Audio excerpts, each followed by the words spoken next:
अनोखे business model के साथ, जहां सिर्फ बड़े-बड़े उद्योगपतियों की जेबें भरने के बजाय एक आम इंसान को उद्योजकता सिखाकर उसे इंडस्ट्री का मालिक बना रही है एमसीएल। जिम्मेदार लीडर्स बना रही है एमसीएल। तो चलिए इन लीडरशिप के आगे की बाकी के पहलुओं के बारे में जानते हैं आज के इस सेशन से, जो है revolution to make India great again episode 24। लेकिन इसके पहले चंद महत्वपूर्ण बातें आज के इस वेबिनार के बारे में। दोस्तों, यह वेबिनार एक टेलीविजन प्रसारण की तरह है, जिसमें आप सभी मुझे देख और सुन सकते हैं, लेकिन मैं आपको देख नहीं सकता। आप सभी से यह गुजारिश है कि आप अपना इंटरनेट कनेक्शन चेक कर लें। अपने साथ एक पानी की बोतल, नोटपैड और पेन रखें। और एक जरूरी सूचना, दोस्तों, चैट बॉक्स में दी गई लिंक के ऊपर जाकर आपका फीडबैक हमारे साथ शेयर करना ना भूलिएगा। तो चलिए आगे बढ़ते हैं एमसीएल प्रोजेक्ट वीडियो के साथ।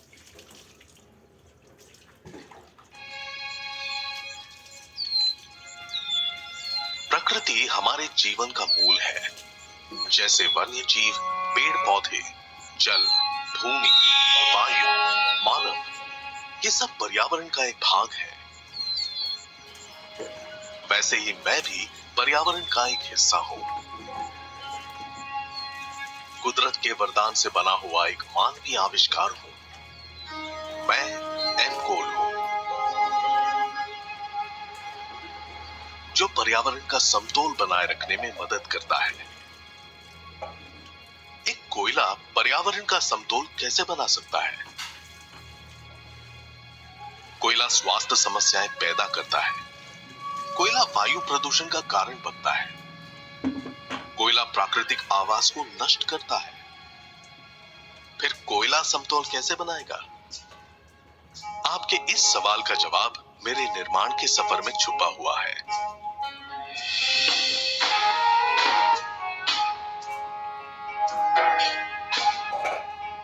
यह सफर ऊर्जा में संपूर्णता का है, किसानों में सशक्तिकरण का है, गांव में रोजगार निर्मित का है, देश की आर्थिक उन्नति का है। यह सफर पर्यावरण की रक्षा का है। मेरा यह सफर जैविक खेती से शुरू होता है। नेपियर घास मेरे उत्पादन का सबसे महत्वपूर्ण हिस्सा है। ये फसल उगाने में ज्यादा मेहनत नहीं लगती और इसकी फसल मिट्टी को सशक्त बनाती है। फसल पूरी तरह से तैयार होने के बाद उसे नैसर्गिक तरीके से सुखाया जाता है। सुखाने के बाद उसके अंदर पानी की मात्रा और कम करने के लिए घास को छोटे छोटे हिस्सों में काटकर भट्टी की गर्म भाप से गुजारना पड़ता है।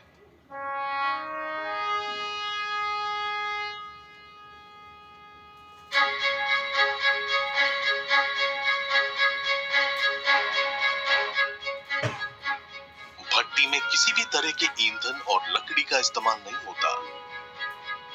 उसमें मेरे ही अंश जलाए जाते हैं, जिससे कोई प्रदूषण नहीं होता। नेपियर घास भट्टी में अच्छी तरह से सूखने के बाद आखिरी पड़ाव में मुझे वो रूप मिलता है जो मुझे प्रकृति की रक्षा करने की क्षमता देता है।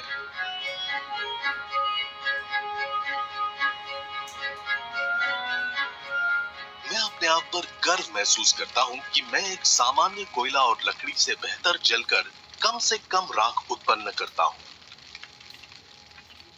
जिससे मैं पर्यावरण को प्रदूषण और मानव शरीर को हानिकारक बीमारियों से दूर रखता हूं।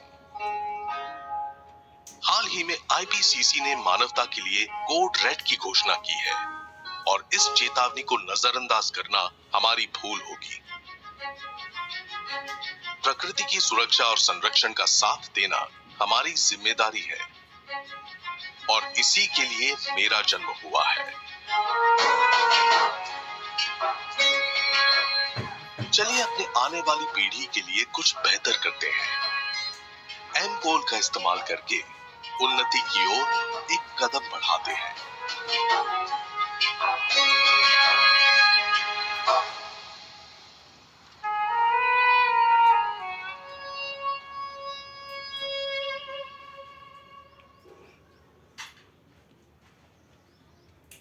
दोस्तों, अब मैं एमसीएल विजन मिशन और कोर वैल्यूज पढ़ूंगा।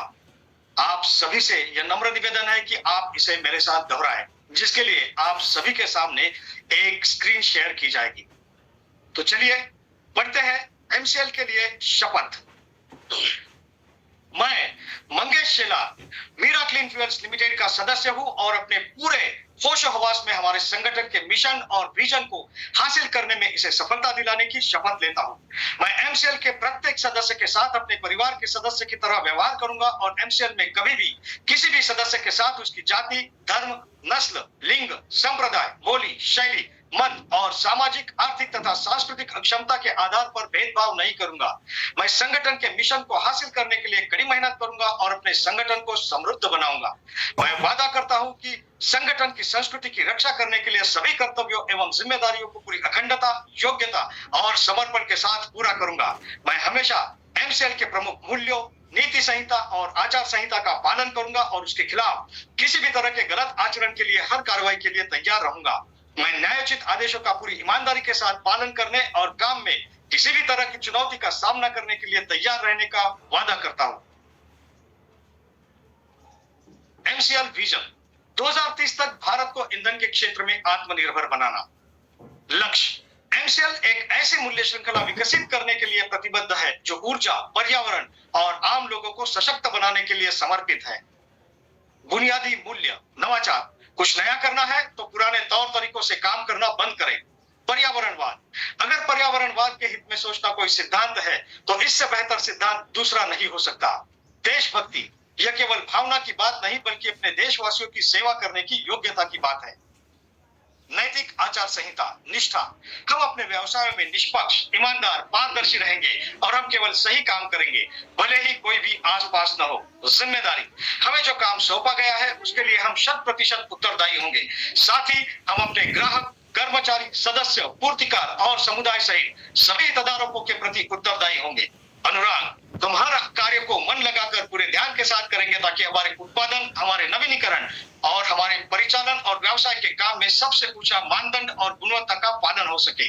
आदर, अपने सभी हितधारकों के प्रति हम हमेशा विनम्र और भरोसेमंद बने रहेंगे ताकि अपने हर चरण में अपनी प्रगति कर सके। मानवता, हम अपने व्यवहार से यह दिखलाएंगे कि हमारा एक ही धर्म है, मानवता की सेवा। आचार संहिता, हमारे एमसीएल के मिशन को हासिल करने के लिए एमसीएल से जुड़े हर व्यक्ति को आजीवन इस आचार संहिता का पालन और प्रचार करना चाहिए। गोपनीयता अनुरक्षण, एमसीएल आपको बहुमूल्य जानकारी सिखाती है और बांटती है। उस गोपनीय जानकारियों को अपने परिवार के सदस्यों और करीबी दोस्तों सहित किसी भी व्यक्ति को नहीं बताना चाहिए।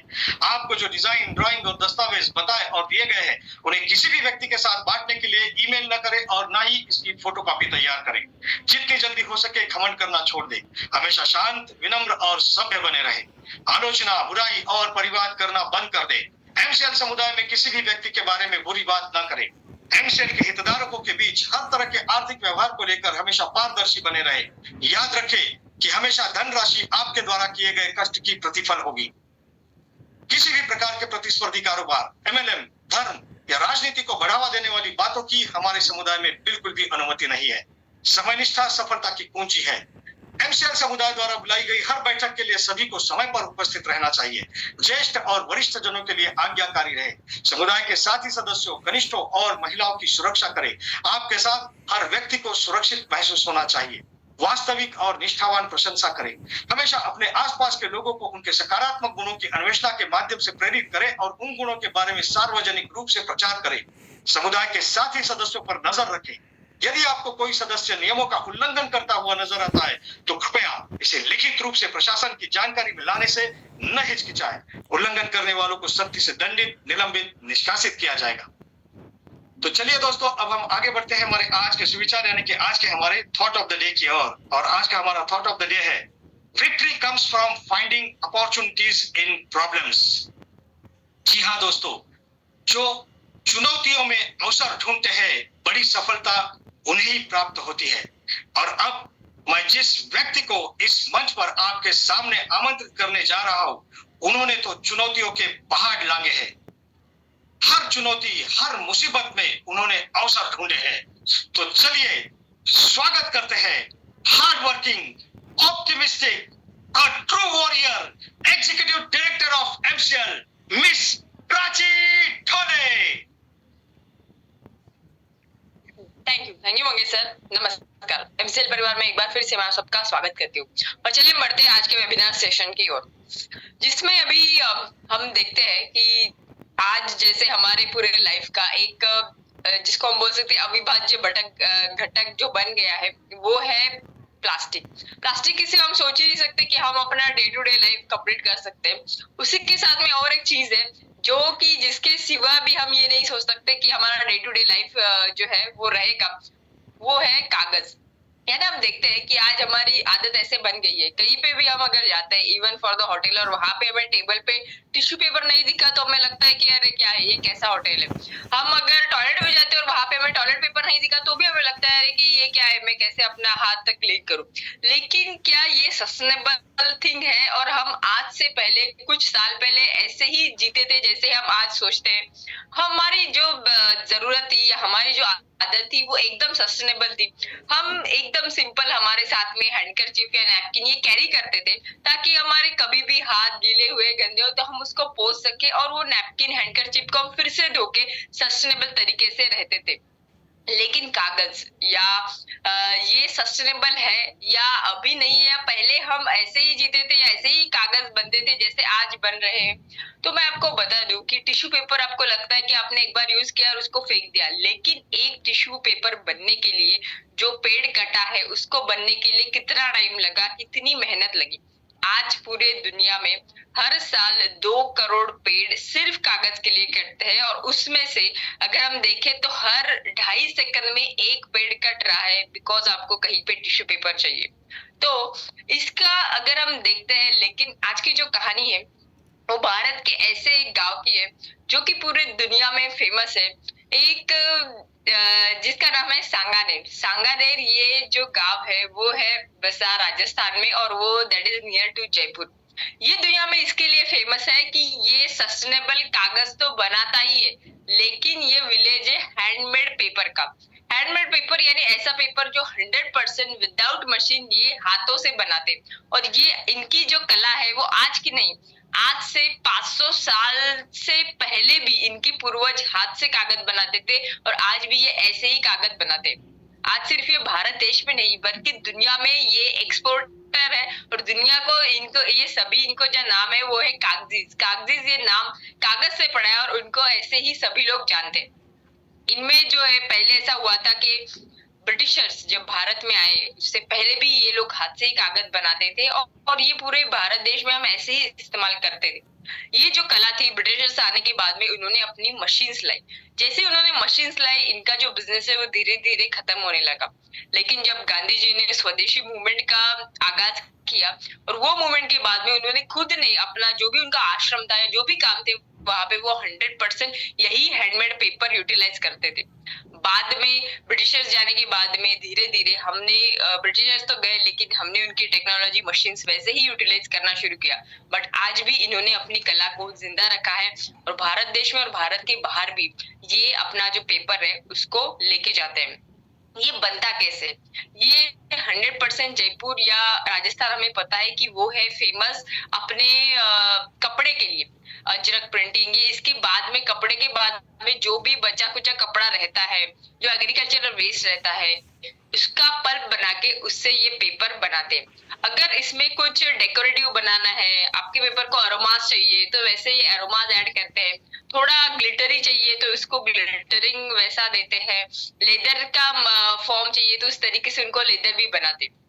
ऐसी ये कहानी आज भारत देश की किसी कोने में बसे हुए एक कला की, लेकिन वो कला पूरे दुनिया में अपने हिसाब से अपना नाम रोशन कर रहा है और बिजनेस कर रहा है। एमसीएल भी यही चाहती है कि भारत देश के हर एक हुनर को वो पूरे दुनिया तक लाए और इसी तरीके से भारत देश को फिर से number 1 economy in the world बनाए। तो चलिए बुलाते हैं ऐसे इंसान को जिनको ये 100% पता है कि इसको कैसे करना है। ऐसे हमारे एमसीएल के MD and CEO doctor Shyam gulab sir. Thank you.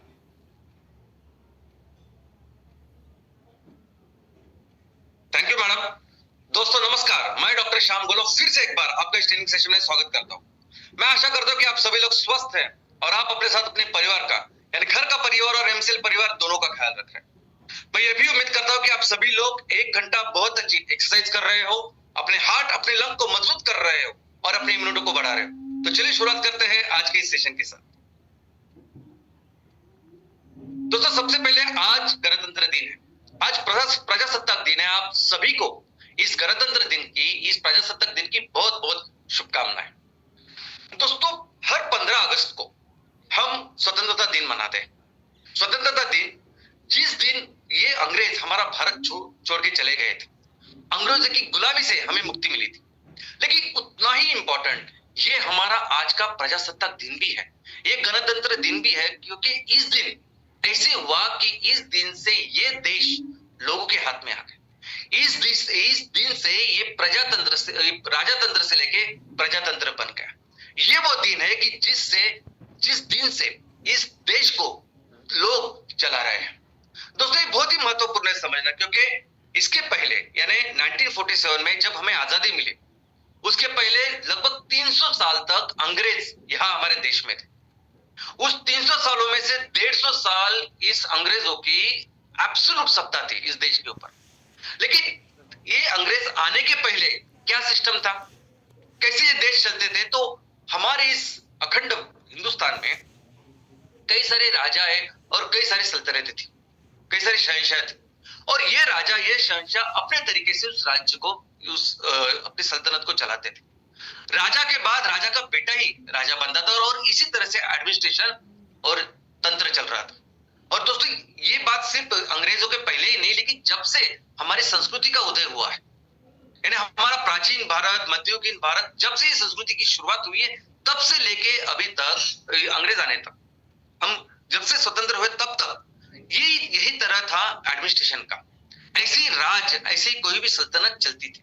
In fact सिर्फ भारत में नहीं, पूरी दुनिया में जहां जहां संस्कृतियां थी, जहां जहां सभ्यता थी, जहां जहां देश की शुरुआत हुई थी, हर जगह देश का एडमिनिस्ट्रेशन ऐसे ही चलता था कि वहां कोई राजा था और वही राजा उस देश को चलाता था, और उसके बाद उसके वारिस जो उस गद्दी पे बैठे थे, उसी राजा को, उस राज्य को, अपनी सल्तनत को चलाते थे। तो ये वो दिन है जब पहली बार ये राजा तंत्र को निकाल के ये सब तंत्र, ये देश लोगों के हाथ में है। और ये बहुत ही महत्वपूर्ण है, बहुत ही महत्वपूर्ण है कि अंग्रेज जिस तरह से आए थे वैसे ही नहीं, ये सिर्फ आजादी नहीं, तो आजादी भी मिली, और इस आजादी के बाद ये पूरा विशाल देश आया किसके हाथ में? लोगों के हाथ में। अब लोग इसको चलाएंगे हमेशा के लिए, लोग उनको, उनके प्रतिनिधि को चुन के देंगे और लोग अपने इस देश को चलाएंगे। लोग इस देश की सबसे बड़ी पावर होगी। और दोस्तों, ये आज की तारीख में अगर आप देखोगे तो हमारा देश दुनिया का सबसे बड़ा ऐसा लोकतांत्रिक देश, ऐसा देश की जहां जिसको लोग चलाते हैं। अभी वैसे आकार मान से देखें तो हमारे देश से 3 गुना बड़ा अमेरिका है, और अमेरिका भी लोकतांत्रिक देश है, लेकिन देश बनता है लोगों से। तो अगर लोगों की बात करें तो अमेरिका से 4 गुना ज्यादा लोग अगर कहीं है तो वो भारत में। तो आज भारत ये दुनिया का सबसे विशाल, सबसे बड़ा ऐसे लोकतांत्रिक देश है जिसको लोग चलाते हैं। तो किसने ये अधिकार दिया लोगों को?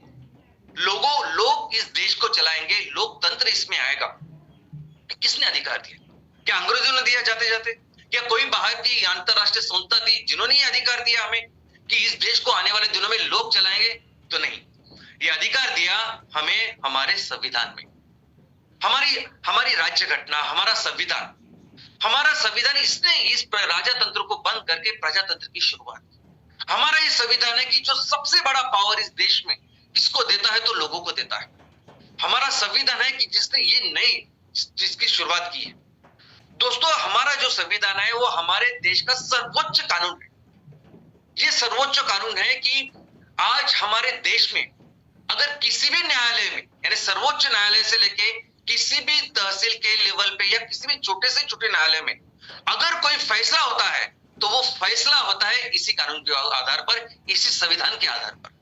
अगर हमारे किसी भी संस्था में, यानी ग्राम पंचायत से लेके राज्य से लेके केंद्र तक, अगर किसी भी संस्था में अगर कोई नियम बनता है, अगर कोई कानून बनता है, अगर कोई डिसीजन लेते हैं, तो वो सभी डिसीजन, सभी न्याय, सभी कानून, सभी नियम बनते हैं इसी संविधान के आधार पर।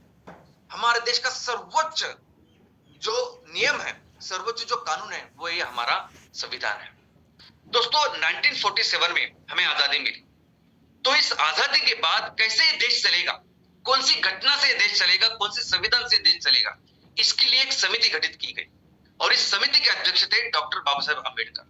और इन्होंने ये संविधान बना के, ये कमेटी ने संविधान बना के 26 नवंबर 1949 यानी 1949 को उन्होंने संसद के सामने पेश किया।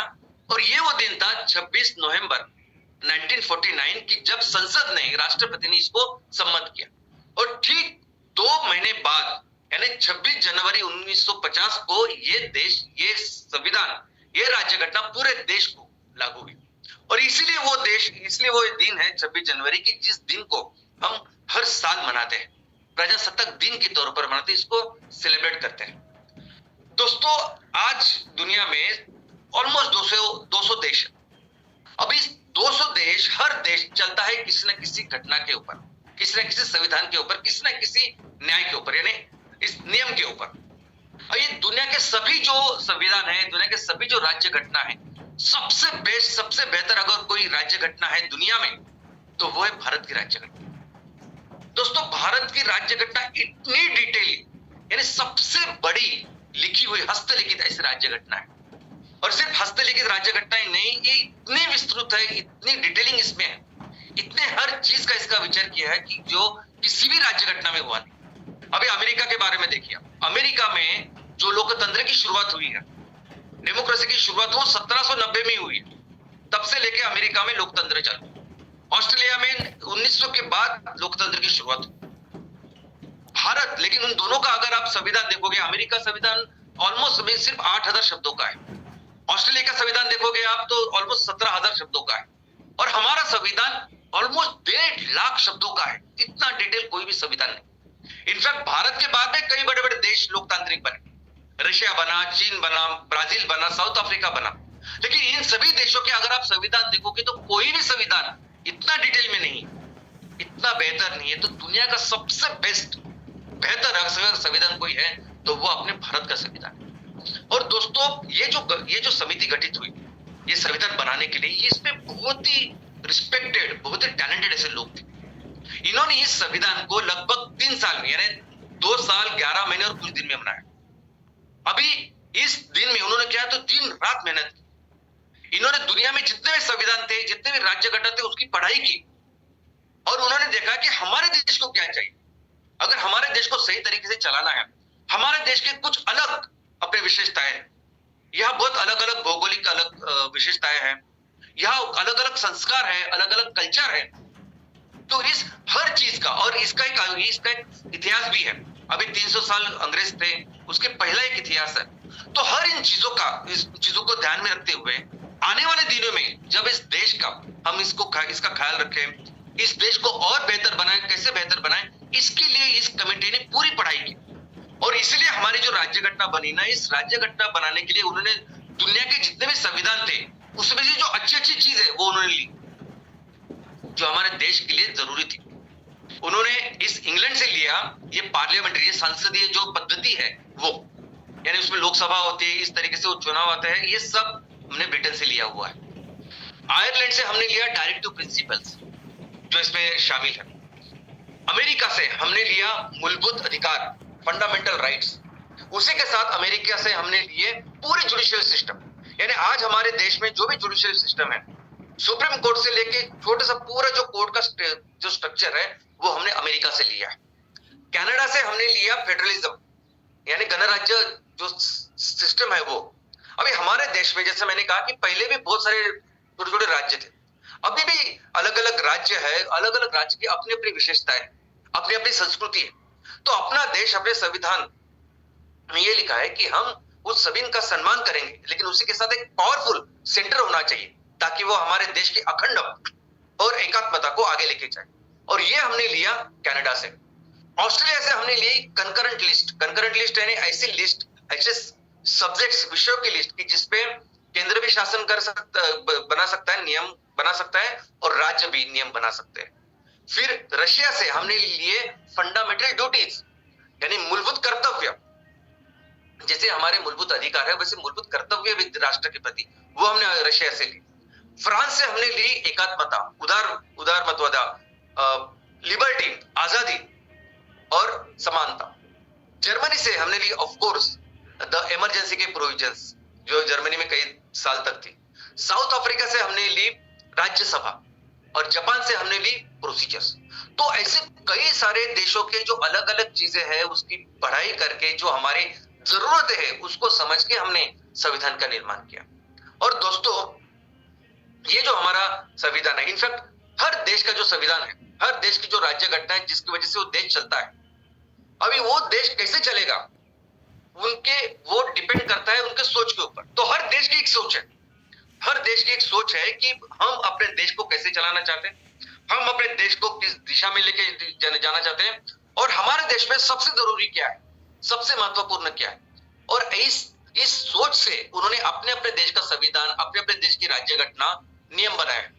वैसे भी हमारी एक सोच है, हमारी एक सोच है कि हम अपने देश को कैसे चलाना चाहते हैं, हमारी एक सोच है कि हम अपने देश को किस दिशा में लेके जाना चाहते हैं। हमारी सोच है कि हम अपने देश में सबसे ज्यादा महत्व किसे देते हैं। और ये जो सोच है ये आती है हमारे प्रीएम्बल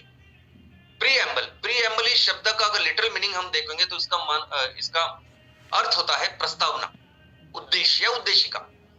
लेकिन अगर ये हमारा संविधान बहुत लंबा है, बहुत बड़ा है, अगर हम इसको पढ़ नहीं सकते तो कम से कम अगर एक सिंगल पेज ये संविधान का, एक सिंगल पेज ये उद्देश्य का, ये प्रीएम्बल अगर हम पढ़ेंगे तो भी हमें समझ में आता है कि हमारा जो संविधान बना हुआ है उसके पीछे क्या सोच है। दोस्तों, ये प्रीएम्बल नहीं है, ये आत्मा है, ये हमारे संविधान की आत्मा है और आगे जो है उसका शरीर है। इसको समझना, हर शब्द को समझना बहुत ज्यादा जरूरी है। अभी चलिए इसको समझते हैं। इसमें लिखा है कि हम भारत के लोग, इसकी शुरुआत होती है अभी हम भारत के लोग, इसका मतलब है ये जो संविधान बनाया ये हम लोगों ने बनाया।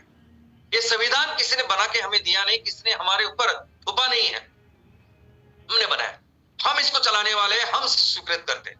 तो हम भारत के लोग भारत को एक संपूर्ण प्रभुत्व संपन्न समाजवादी पंथ निरपेक्ष लोकतंत्रात्मक गणराज्य बनाने के लिए, यानी हम अपने देश को कैसे बनाते हैं, कैसे बना रहे हैं इस संविधान के साथ, तो ये इन्होंने लिखा है समाजवादी पंथ निरपेक्ष तो लोकतंत्रात्मक गणराज्य बनाने के लिए तथा उसके समस्त नागरिकों को, यानी उसके जो देश बनता है एक्चुअली लोगों से, तो लोगों की जब तरक्की होगी तो देश की तरक्की होगी। तो लोगों के लिए क्या करती है संविधान, तो लोगों के लिए संविधान देती है न्याय, सामाजिक आर्थिक और राजनीतिक न्याय। संविधान देता है स्वतंत्रता, विचार अभिव्यक्ति विश्वास धर्म और उपासना की स्वतंत्रता, देते ही समता प्रतिष्ठा और अवसर की समता प्राप्त कराने के लिए तथा उन सब में व्यक्ति की गरिमा और राष्ट्र की एकता और अखंडता सुनिश्चित करने वाली बंधुता बढ़ाने के लिए दृढ़ संकल्प होकर हम अपनी इस संविधान सभा में आज तारीख 26 नवंबर 1949 को इस संविधान को अंगीकृत, अधिनियमित और आत्मार्पित करते हैं। तो ये जो प्रीएम्बल है ये एक्चुअली संविधान की आत्मा है और उसके हर शब्द को समझना बहुत इंपॉर्टेंट है, बहुत जरूरी है। ये संविधान कहता है कि हमारा देश आज से सोशलिस्ट है। सोशलिस्ट का मतलब है समाजवादी।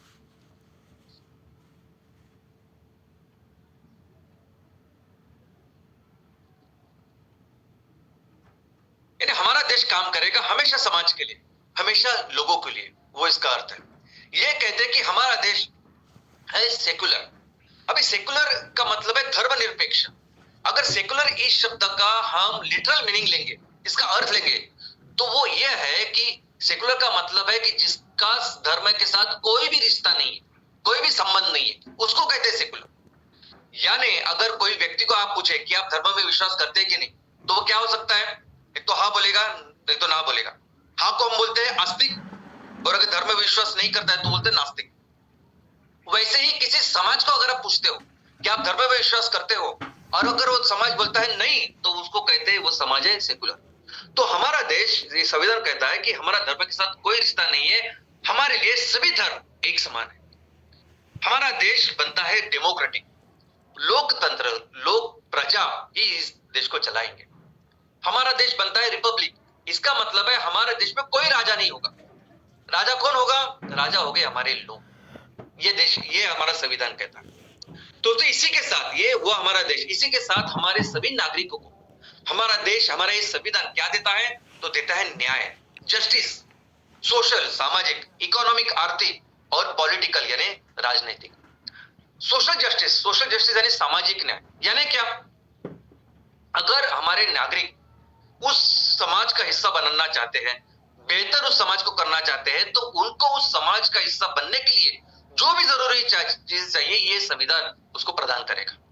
यानी रोटी, कपड़ा, मकान ये तो मूलभूत चीजें है ही, लेकिन उसी को साथ अगर बेहतर बनने के लिए वो नागरिक अगर खुद को बेहतर बने, समाज को बेहतर बनाने की कोशिश करे, उसके लिए जो जरूरी चीज होती है यानी एजुकेशन, शिक्षा, मेडिकल फैसिलिटी और कुछ सोशल इंफ्रास्ट्रक्चर, ये सभी देना, हर एक व्यक्ति को देना, हर एक नागरिक को देना, इसे कहते हैं हम सामाजिक न्याय।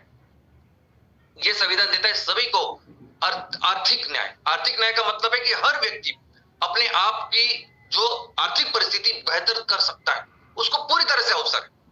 उसी के साथ राष्ट्र का ये राष्ट्र इसके लिए काम करेगा कि राष्ट्र में जितने भी संसाधन है, जितने भी रिसोर्सेस है, उसका समान उसका वितरण करे, ताकि हर व्यक्ति को वो अवसर मिले कि वो अपने आप को बेहतर से बेहतर अपनी प्रगति, आर्थिक प्रगति कर सके।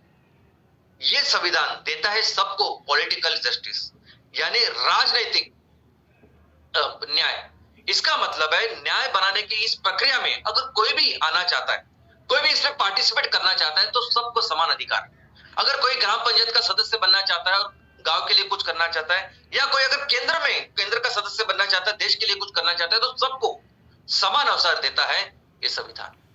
इसके अलावा ये संविधान देता है बहुत सारी तरह की आजादी अपने नागरिकों को, ताकि वो बहुत बेहतर से बेहतर बने।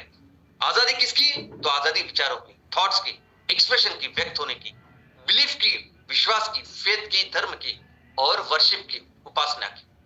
दोस्तों ये संविधान लोगों को हर तरह की विचार की, सोच की आजादी देता है।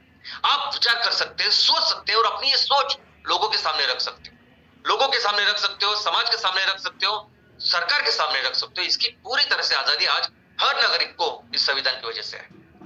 हमें आजादी मिलती है एक्सप्रेशन की। हर व्यक्ति अपने आप में यूनिक है, हर व्यक्ति की अपनी एक अभिव्यक्ति है जो प्रस्तुत होनी चाहिए, और उसको पूरा हक है कि अपनी उस अभिव्यक्ति को, अपनी उस पर्सनालिटी को, अपने उस यूनिकनेस को वो बेहतर बनाए, और उसके लिए जैसे भी उसको व्यक्त होना है वो व्यक्त हो सकता है। ये संविधान आजादी देता है विश्वास। किसी भी चीज में आप विश्वास रखते हैं आप रख सकते हो, उसको फॉलो कर सकते हैं। ये संविधान हमें आजादी देता है धर्म चुनने की। हम अपना अपना धर्म चुन सकते हैं और उसकी राह पर चल सकते हैं। ये संविधान आजादी देता है वर्शिप की, उपासना की, पूजा की। अब जिसमें भी आप विश्वास रखते हो, जिस धर्म को भी आप समझते हो, मानते हो, उसको आप फॉलो कर सकते हो, उसकी उपासना कर सकते हो। इसकी भी आजादी ये हमारा संविधान भारत के हर नागरिक को देती है। इसके अलावा ये संविधान देता है हर नागरिक को इक्वालिटी, समानता। समानता किसकी? Status and opportunity. अब स्टेटस का मतलब क्या है? स्टेटस का मतलब है प्रतिष्ठा। अगर कोई महिला घर में हाउसवाइफ है, घर संभाल रही है, बच्चों का संभाल रही है, घर का पूरा वो सब देख रही है, उसकी प्रतिष्ठा, और कोई महिला अगर किसी कंपनी की बड़ी चेयरमैन है, उन दोनों की प्रतिष्ठा समान है संविधान की। अगर कोई व्यक्ति, अगर उसके पास आज जॉब नहीं, बेरोजगार है, और कोई व्यक्ति पियून है, कोई व्यक्ति कमिश्नर है, हर व्यक्ति की अपने आप में एक प्रतिष्ठा है, और कायदे के लिए, संविधान के लिए, इस देश के लिए हर एक की प्रतिष्ठा समान यानी सेम है। वैसे ही हर व्यक्ति को उसको डेवलप होने के लिए समान अवसर ये संविधान इस देश में प्रदान करता है, और ये बहुत जरूरी है। तो ये कहता है कि सबको समान अवसर मिलना चाहिए, और ये अवसर उसमें प्रमोट करना चाहिए कि आप करिए, सपोर्टिव ऐसा काम ये संविधान देता है। इसके अलावा ये संविधान बताता है कि हर एक व्यक्ति में, जो भी हमारे देश के नागरिक है, इस देश में भाईचारा, बंधुत्व, इसका विकास होना चाहिए। हर एक व्यक्ति की अपनी गरिमा है, प्रतिष्ठा, डिग्निटी है, उसका सम्मान रखते हुए हर एक व्यक्ति अपने एक दूसरे के साथ भाईचारा, बंधुत्व बना के रखे। ये बनाना बहुत जरूरी है, ताकि ये फिर हमारे देश को अखंड एकात्मता हमेशा बनाए रखेगा। दोस्तों ऐसे आप अगर हमारे ये जो संविधान है, ये संविधान की अगर विशेषताएं देखेंगे, ये अभी तक हमने जो देखा वो था प्रीएम्बल हमने सोचा, पढ़ा और उसकी आत्मा, वो सोच हमने समझी। लेकिन हमारे इस संविधान में कई सारे विशेषताएं, और ये विशेषताएं अगर डिटेल में अगर आप पढ़ोगे तो बहुत टेक्निकल, बहुत बड़ा हो जाएगा। लेकिन अगर आप किसी भी एक विषय में जाके पढ़ेंगे तो हमें पता चलेगा कितनी डिटेलिंग की है। इतनी डिटेलिंग दुनिया के किसी संविधान में नहीं है। और हमारा संविधान सर्वश्रेष्ठ इसलिए नहीं है कि वो सिर्फ बड़ा है, हस्तलिखित बड़ा, ऐसा नहीं है। हर चीज की जिस तरीके से इन कमिटी ने, सभी माननीय सदस्यों ने जिस तरह से उसके ऊपर विचार किया है, जो भी पॉसिबिलिटी है, जो भी मुमकिन से मुमकिन अगर पॉसिबिलिटी है, जो हो सकता है, उसका विचार उसमें किया है। इतनी डिटेलिंग, इतना अच्छे तरीके से ये संविधान बनाए रखा है। लेकिन इसमें सबसे महत्वपूर्ण चीज, यानी ये हर एक चीज है, हर एक पॉइंट इसमें जो अभी आप देख रहे हैं, हर एक पॉइंट के ऊपर एक वेबिनार हो सकता है, इतना इंपॉर्टेंट पॉइंट है। लेकिन जो चीज आज मैं आपके सामने रखना चाहता हूं वो ये है कि ये संविधान सबसे ज्यादा महत्व, सबसे ज्यादा पावर किसको देती है? सबसे ज्यादा तो वो है लोग। संविधान ये कोशिश करती है कि सब जो पावर है वो लोगों के साथ, हर चीज के हर लेवल पे जो भी कुछ करना है देश के लिए, तो संविधान ये कोशिश करती है कि हर कुछ लोग उसमें शामिल, लोग उसको करें। संविधान ये कहता है कि हर व्यक्ति उसके लिए समान है। अभी ये समानता भी बहुत इंपॉर्टेंट है, क्योंकि हर व्यक्ति, यानी अगर इस देश में आप सबसे बड़े टैक्स पेयर हो एंड बहुत सबसे अमीर हो, और यह व्यक्ति शायद वो बहुत गरीबी में रहता हो, वो कमाता भी नहीं अच्छी तरीके से, लेकिन संविधान के लिए, अपने देश के लिए दोनों के पास सिर्फ एक ही वोट है, सब समान है। और बहुत सारी जगह में ऐसा नहीं है।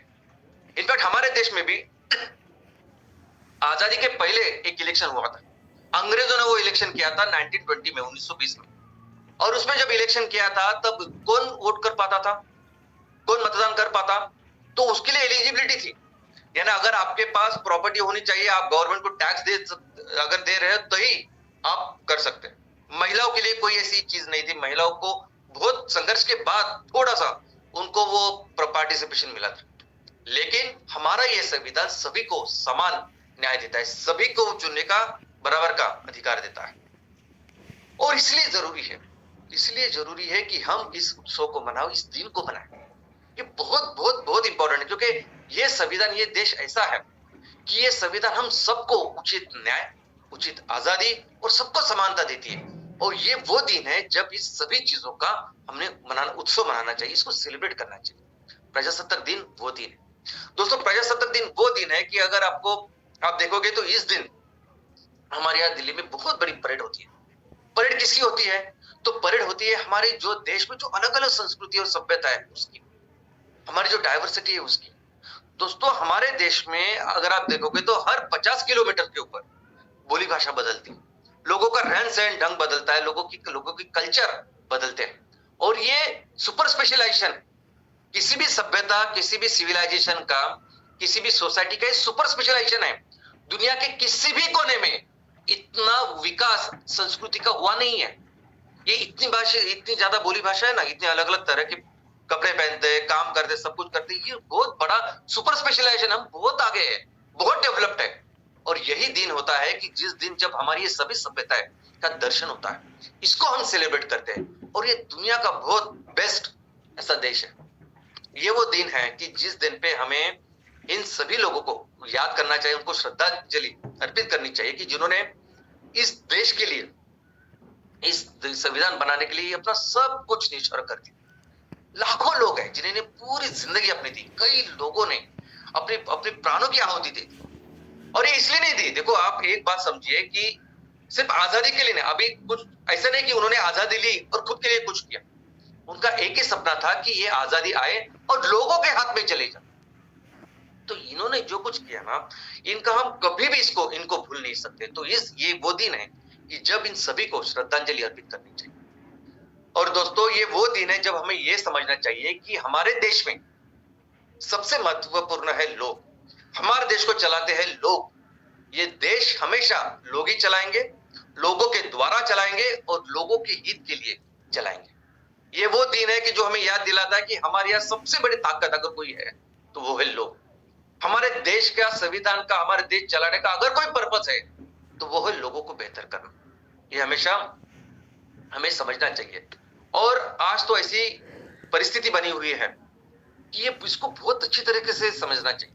आज ऐसी परिस्थिति पूरे दुनिया में है कि ये हमें जरूरत है इन सभी प्रिंसिपल्स की, ये तत्व की, ये जो मूल तत्व है, जिस तत्व के ऊपर आज संविधान चल रहा है, हमारा देश चल रहा है, ये तत्व जो हमारे महान जो स्वतंत्र सेनानी थे उन्होंने सोचे थे हमारे देश के लिए, इसको डेवलप बनाने के लिए इन तत्वों को समझना, इनको उसका अंगीकार करना, इनको इम्प्लीमेंट करना, उनको हर चीज में इन तत्वों को समझ के उस तरह से काम करना बहुत जरूरी है। आज हम बिजनेस कर रहे हैं, इतने सारे लोगों के साथ अगर बिजनेस कर रहे हैं तो हर सिर्फ एमसीएल नहीं, तो हर व्यक्ति, हर इंस्टीट्यूशन, हर बिजनेस करने वाले जो संगठन है उसको ये समझना बहुत जरूरी है। आज बहुत बहुत ज्यादा जरूरी है, मैं समझता हूं। यानी पहले कभी भी इतना जरूरी नहीं था जितना आज ये जरूरी है इन तत्वों को समझना। और इसका कारण है विषमता, इसका कारण है तेजी से फैलती हुई विषमता। दोस्तों, आज बहुत बुरी तरह से ये विषमता दुनिया में फैल रही है। ये सिर्फ भारत में नहीं, भारत हो, अमेरिका हो, दुनिया के किसी भी देश में आज विषमता है, हर जगह विषमता है। जो आप यानी विषमता कम ज्यादा होगी ये अलग बात है, लेकिन हर जगह विषमता है और ये बढ़ रही है दिन पर दिन। जब भी कोई विकास कैसे होगा किसी देश का, तब होगा जब रिसोर्सेज डेवलप हो गए, जब बिजनेसेस हो गए, जब हम संसाधनों को बेहतर से बेहतर करेंगे। तो आज की तारीख पे जिस तरह से विकास हो रहा है, डेवलपमेंट हो रहा है, उस तरह से वो सही दिशा में नहीं है, जिसकी वजह से विषमता बढ़ रही है। पिछले ही हफ्ते ऑक्सफैम इंटरनेशनल ने वो एक रिपोर्ट, इस साल का रिपोर्ट पूरी दुनिया के सामने रखा, और दुनिया के सामने क्या रखा कि किस तरह से विषमता बढ़ रही है। और उन्होंने ये भी कहा कि ऐसा भी नहीं हो रहा है कि जब ये विषमता है, यानी कोई अगर संकट आता है पूरी दुनिया के ऊपर, पूरी दुनिया के अगर कोई ऊपर संकट आता है तो गरीब और अमीर दोनों के ऊपर सेम उसका परिणाम होना चाहिए, लेकिन ऐसा नहीं हो रहा है। ये रिपोर्ट क्या कहता है कि 2020 में जब कोरोना आया, उसके बाद उस संकट के बाद अर्थव्यवस्था का स्पीड जरा कम हुआ, लेकिन उसके बाद भी अगर आप देखोगे तो उसके बाद भी उस संकट के कालावधि में भी अमीर और ज्यादा अमीर हो गए, गरीब और बहुत ज्यादा गरीब हो गए। और ये रिपोर्ट ये कहता है कि ये सिर्फ और सिर्फ हो रहा है क्योंकि जिस तरीके से बिजनेस हो रहे हैं पूरी दुनिया में, वही कारण है। आज जहां भी बिजनेसेस हो रहे हैं ना, उस बिजनेसेस में ये लोग जो बिजनेस करते हैं वो कभी भी लोगों का ख्याल नहीं करते। ये लोग जो बिजनेस करते हैं उनके एक सिस्टम है, व्यवस्था है, बस अपने ही लोगों में वो बिजनेस करते हैं। वो कभी भी अपने लोग यानी समाज, लोग जहां वो बिजनेस कर रहे हैं, लोगों का बिल्कुल ख्याल नहीं रखते। और ये बेसिक कारण है, बेसिक चीज है। और अगर हमें इस समाज को इस विषमता से बाहर निकालना है तो यही एक तरीका है इसको बंद करने का, इसको रोकने का। क्योंकि डेवलपमेंट, विकास होगा सिर्फ और सिर्फ बिजनेस की वजह से, व्यापार की वजह से, और इसमें अगर आपने लोगों को नहीं लिया तो ये नहीं हो सकता। और इसमें बहुत बहुत अभिमान लगता है हमें भारतीयों को, एक ऐसे व्यक्तियों की जैसे जिन लोगों ने संविधान के लिए सोचा है, ऐसे ही हमारे उद्योजकों ने भी ऐसे सोचा। जब उद्योजकता की बात आती है, जब बिजनेस की बात आती है, तो हमारे भारतीय उद्योजकों को या इस उद्योग के जनक हम जिसके कहते हैं, जमशेदजी टाटा, उनके भी विचार वैसे ही। जिन लोगों ने संविधान बनाया, जिस विचार के साथ उन्होंने संविधान बनाया, और संविधान में पूरी ताकत, पूरे सब कुछ जो दिया वो लोगों को दिया, जो सोचा लोगों के बारे में सोचा, सुप्रीम पावर लोगों को दी, सब कुछ लोगों के हाथ में दिया। सेम सोच के साथ इन व्यक्ति ने भी बिजनेसेस की शुरुआत की। बिजनेसेस उन्होंने खुद के लिए, खुद के फायदे के लिए नहीं, सिर्फ और सिर्फ लोगों के लिए किए, इस सोच के साथ किए। अभी उनके सोच, उनके विचार अगर आप देखोगे तो क्या कहते हैं, वो कहते हैं कि जब भी हम कोई बिजनेस का निर्माण करते हैं ना दोस्तों, ये बिजनेस का बेसिक पर्पस होता है लोग सिर्फ स्टेक होल्डर नहीं होते। ये हर बिजनेस का पर्पस होता है कि लोगों को बेहतर करना है, सोसाइटी को बेहतर करना है। आज की तारीख में जो भी बिजनेसेस हो रहे हैं, हम लोगों की तरफ कैसे देखते हैं? हम लोगों को देखते हैं कस्टमर जैसे। कस्टमर इज किंग, कस्टमर राजा होता है, ये होता है, वो होता है, और कस्टमर के लिए सब कुछ करना चाहिए, ये मूल तंत्र होता है। और कौन कस्टमर? वो कस्टमर जो मेरा प्रोडक्ट लेगा। अगर मैं पेन बना रहा हूं तो वो जो लेता है वही मेरा इंपॉर्टेंट है, उसका ख्याल रखना है। अगर मैं कार बना रहा हूं तो वो कस्टमर उसका ख्याल रखना है। मैं मोबाइल बना रहा हूं तो उसका ख्याल रखना है। लेकिन अगर मेरी फैक्ट्री किसी राज्य में है, अगर मेरी फैक्ट्री किसी जिले में है, किसी गांव शहर में, वहां के रहने वाले लोगों का कोई विचार नहीं करता कस्टमर के बारे में, लेकिन लोगों के बारे में, उस समाज के बारे में क्या हम कर सकते हैं उस समाज के लिए कोई विचार नहीं करता। बोले उस प्रोसेस में भी हमारे आजू बाजू जहां मैं प्रोजेक्ट लगा रहा हूं, काम कर रहा हूं, बिजनेस कर रहा हूं, उनको लेके कुछ करूं ये भी कोई विचार नहीं करता। क्योंकि ये जो जिस तरीके से बिजनेस चल रहे हैं हर जगह, यही एक्चुअली कारण है इस विषमता का, जो तेजी से बढ़ रहा है हर साल, ये ज्यादा से ज्यादा हो रहा है। इसका अभी पिछले हफ्ते ही हमने देखा ये रिपोर्ट। और ऐसी परिस्थिति में बहुत जरूरी है ये हमारे बिजनेसेस, जिस तरीके से अभी हम बिजनेस कर रहे हैं ना, हर लेवल पे हम कोशिश कर रहे हैं कि लोगों को ले, यही तरीका है और ये सबसे महत्वपूर्ण है। भले आज कई सारे लोग कम ज्यादा बोलते हैं, ऊपर नीचे, वो सब ठीक है, लोग नहीं समझते इन चीजों को, उनको लगता है कि वैसे ही बिजनेस होने चाहिए जैसे